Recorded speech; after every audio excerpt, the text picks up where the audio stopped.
I thought my father's new wife would bring happiness to our family. But when her tearful confession turned into an unexpected embrace, I knew nothing would ever be the same. Spring was supposed to be a season of new beginnings. Fresh out of the army, I was ready to rebuild my life. My service had taught me discipline, resilience, and a longing for structure, but it also left a hole, one that craved belonging and purpose. Returning home, I found solace in a steady job at a local auto repair shop and shared a modest 2-bedroom apartment with my father, Michael Adams.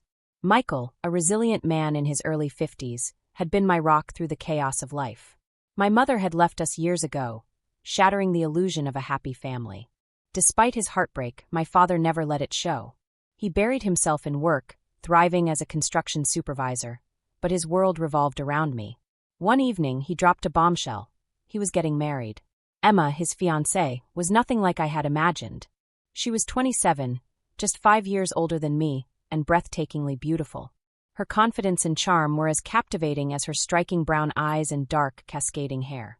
But beneath the polished exterior was a woman of ambition, having worked her way up to a managerial position in a respected company.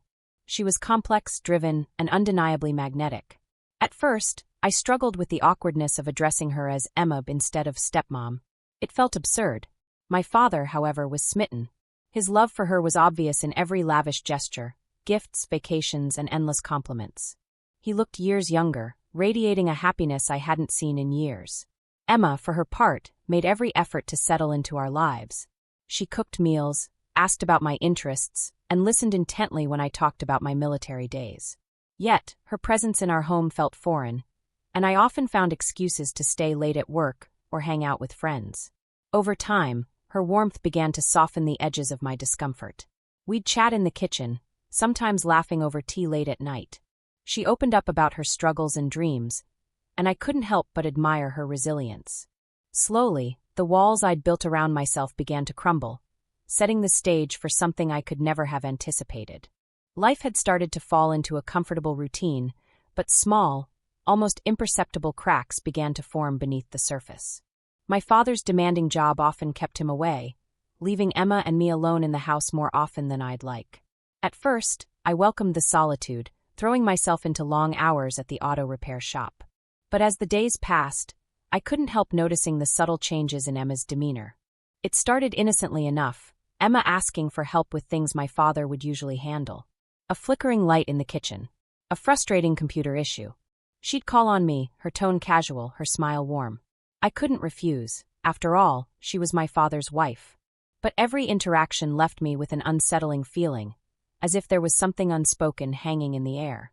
Emma had a way of making even the smallest moments feel significant. Her laughter lingered a little too long during our conversations, her eyes sparkling with an intensity that made it hard to look away. Once, while helping her fix a stubborn cabinet hinge, our hands brushed. It was fleeting, but it sent a jolt through me that I couldn't ignore. I dismissed it as nothing, chalking it up to my own overactive imagination. But then there were the nights. My father's business trips became more frequent, and the house grew eerily quiet. Emma and I began to share dinners, talking about everything and nothing. She asked about my time in the army, her interest genuine, and I found myself sharing things I hadn't even told my closest friends. In return, she confided in me, her fears, her frustrations, her dreams.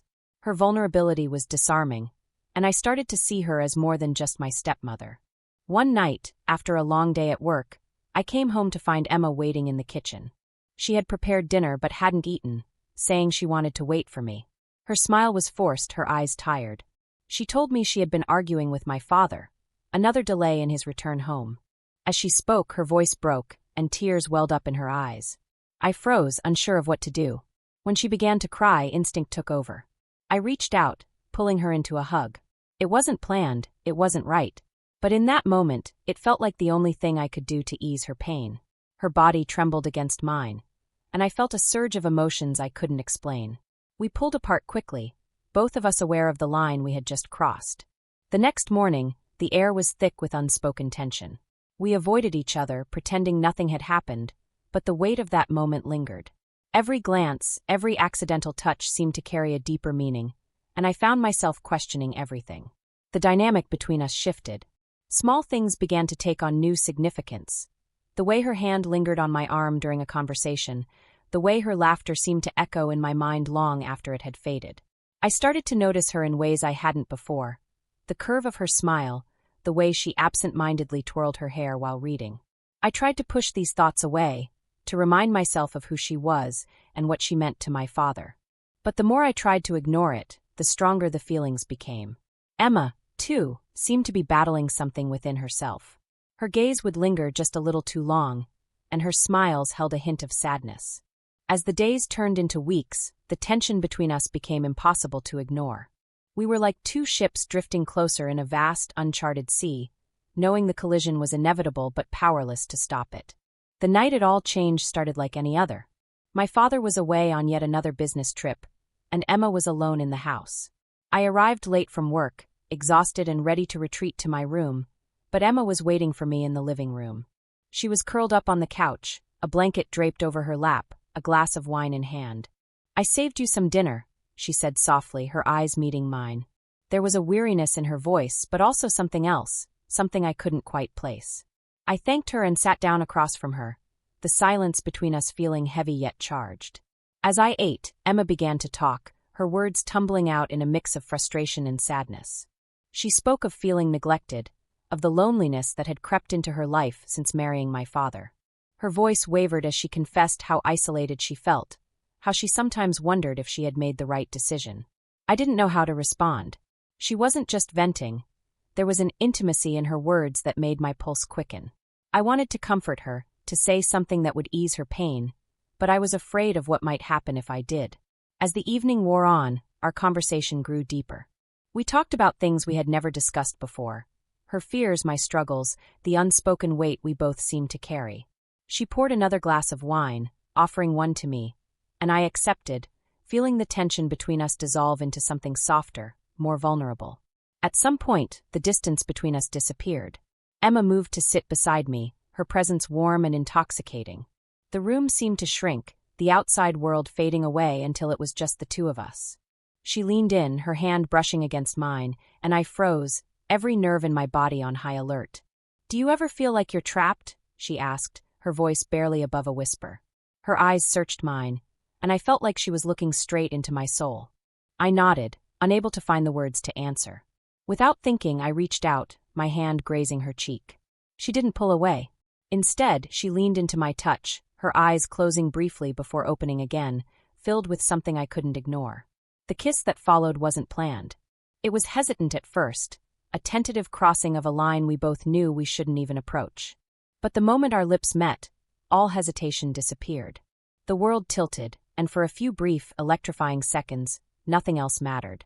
When we pulled apart, the reality of what we had done crashed down around us. Emma's face was a mix of longing and fear, her hand still resting on my arm. "We can't," she began, her voice trembling, but neither of us moved to put distance between us. The days that followed were a blur of emotions. We tried to pretend nothing had happened, but it was impossible. Every glance, every accidental touch was charged with the memory of that moment.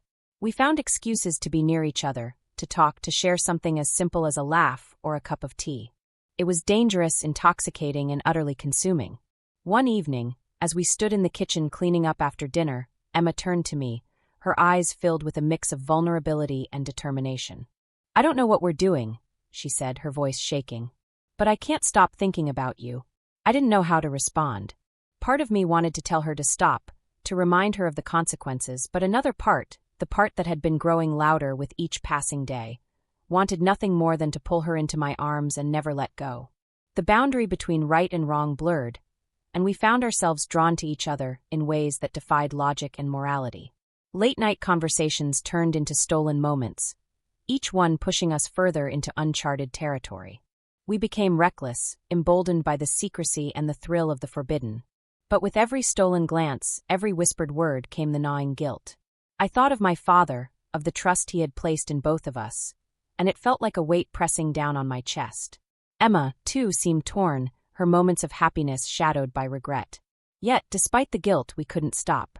It was as if some unseen force was pulling us together, binding us in a way that neither of us could escape. And as the days turned into weeks, I knew that something would have to give, that this delicate, dangerous dance couldn't last forever. The turning point came on a quiet evening when the house was still, and the air seemed heavier than usual. My father had returned home earlier in the week, oblivious to the tension brewing beneath the surface. He was cheerful, animated about work, and blissfully unaware of the storm that was about to break. That evening, we all sat down for dinner together. The table was set perfectly, as Emma always managed to do, and the food smelled delicious. My father recounted his day, filling the room with his booming laughter and bright energy. Emma smiled and nodded along, playing the role of the perfect wife, but her eyes avoided mine entirely. My stomach churned with unease. After dinner, my father excused himself to take a call in his study. Emma and I began clearing the table in silence, the tension between us palpable. Just as I was about to leave the kitchen, her hand brushed against mine. It was fleeting, but it sent a shockwave through me, a reminder of everything we'd tried to bury. "I can't do this anymore," she whispered, her voice barely audible over the clinking of dishes. Her words were a dagger, slicing through the fragile truce we had maintained since my father's return. Before I could respond, my father's voice rang out from the doorway. "Can't do what anymore?" We both froze, caught in a moment of unguarded vulnerability. My father's face shifted from curiosity to suspicion as his eyes darted between us. The weight of unspoken truths hung heavy in the air, threatening to collapse the fragile facade we'd maintained.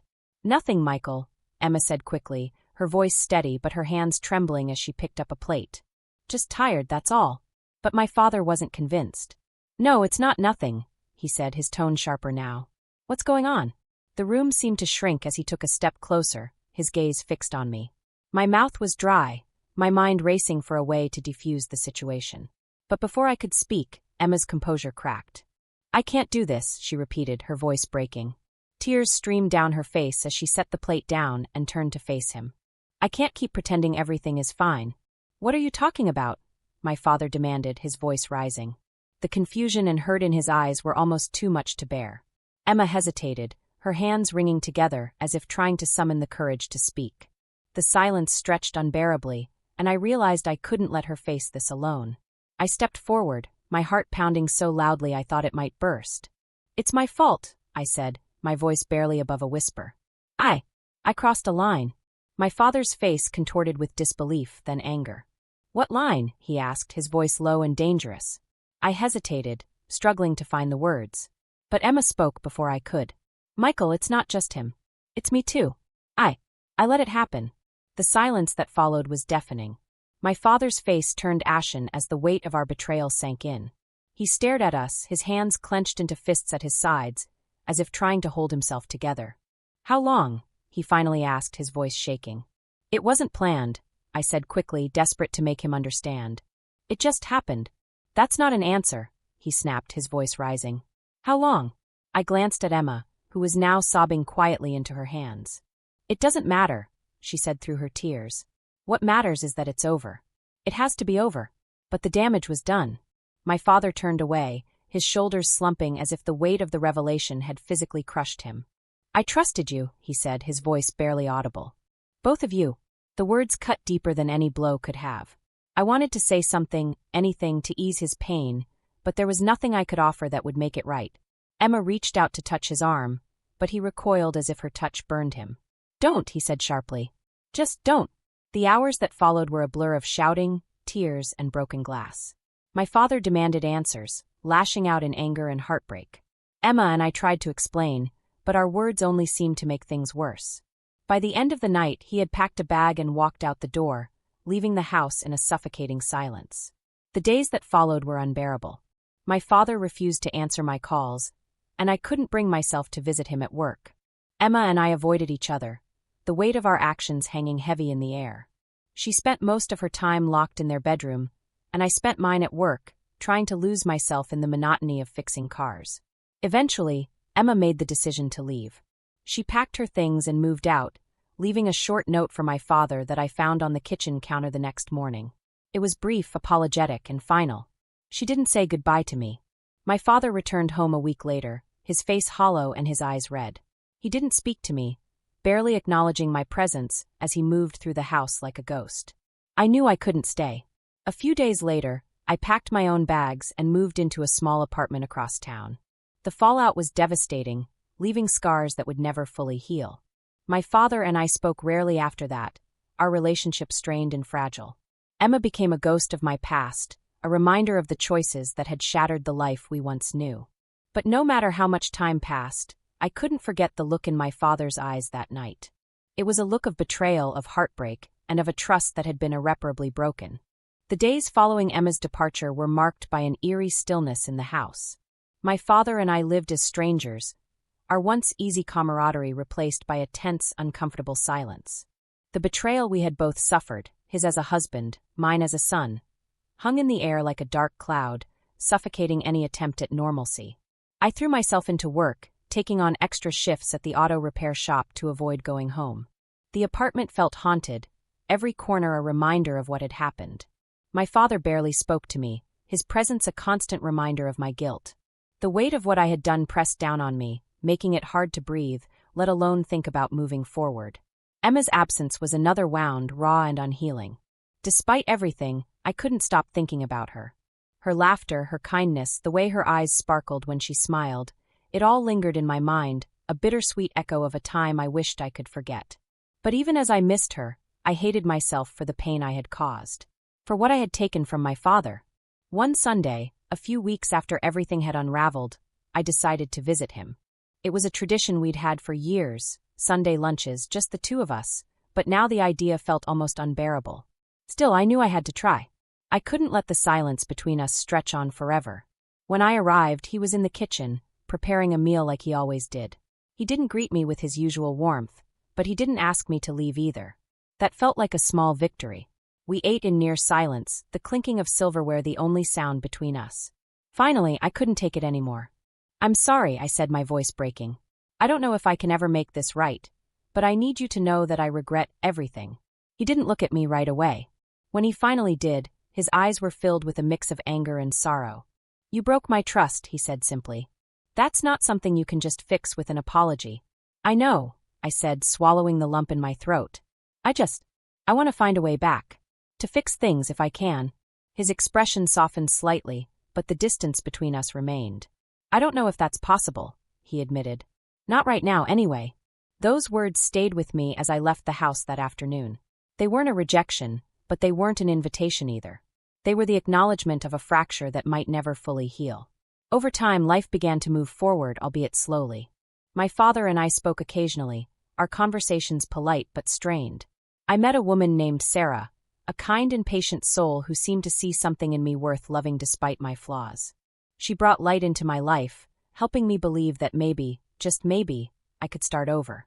Sarah and I began to grow closer, and for the first time in months, I felt a flicker of hope. She talked about marriage, about building a future together, and I found myself wanting to believe in that possibility. But every time I visited my father's house, every time I saw the emptiness in his eyes, I was reminded of the life I had destroyed. Emma, too, remained a ghost in my thoughts. I didn't know where she was or what she was doing, but I hoped she had found some semblance of peace.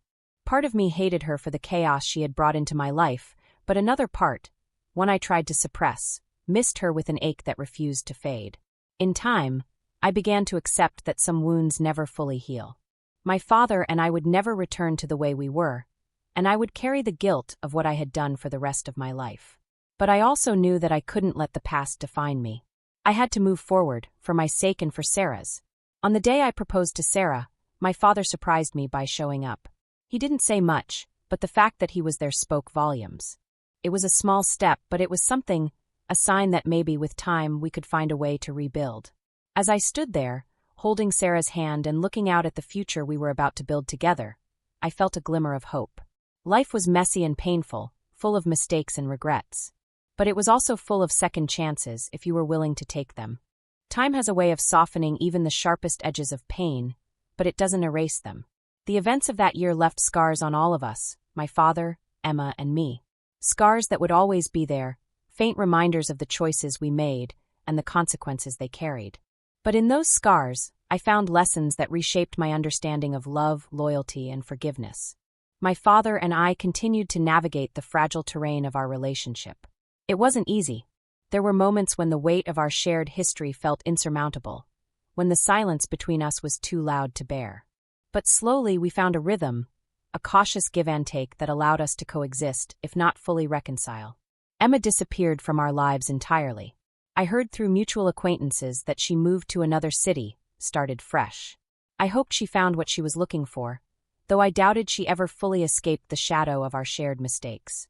For my part, I tried not to dwell on her absence, thinking of her only reopened old wounds, and I was determined to move forward.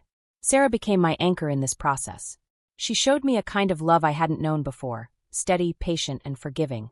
She didn't ask about Emma, didn't pry into the parts of my past that were too painful to share. Instead, she focused on the present, on building a future together that was grounded in trust and honesty.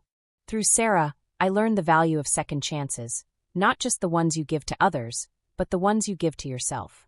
For the longest time, I couldn't forgive myself for what I had done to my father, to Emma, to our family. But Sarah's unwavering support helped me see that holding on to that guilt wasn't helping anyone. It was only keeping me trapped in a cycle of self-punishment. The real turning point came on my wedding day. As I stood at the altar, waiting for Sarah, my father walked in. I hadn't been sure if he would come. Our relationship was still fragile, and I knew the pain I had caused him would never fully fade. But he was there, sitting in the front row, his expression a mix of pride and something I couldn't quite name. It was enough to make me believe that maybe, just maybe, there was hope for us yet. When Sarah and I exchanged vows, I felt something shift inside me. For the first time in years, I allowed myself to believe in happiness. I let go of the past, not to forget it, but to stop letting it define me. I made a promise to Sarah that day, not just to love her, but to be the kind of man she deserved. A man who had learned from his mistakes. As life moved forward, I found a sense of peace I hadn't thought possible. My father and I continued to rebuild, one small gesture at a time. Sunday lunches became a tradition again, though they were quieter, more subdued. We would never go back to the way things were, but we had found a new kind of normal, one that was built on mutual understanding and a shared determination to move forward. Looking back, I realize that the choices we make have a way of shaping us in ways we don't always understand at the time. The pain of betrayal, the weight of regret, the struggle to forgive, they all left their mark on me. But they also taught me the importance of honesty, the power of forgiveness, and the value of love that is built on trust. Life is rarely simple.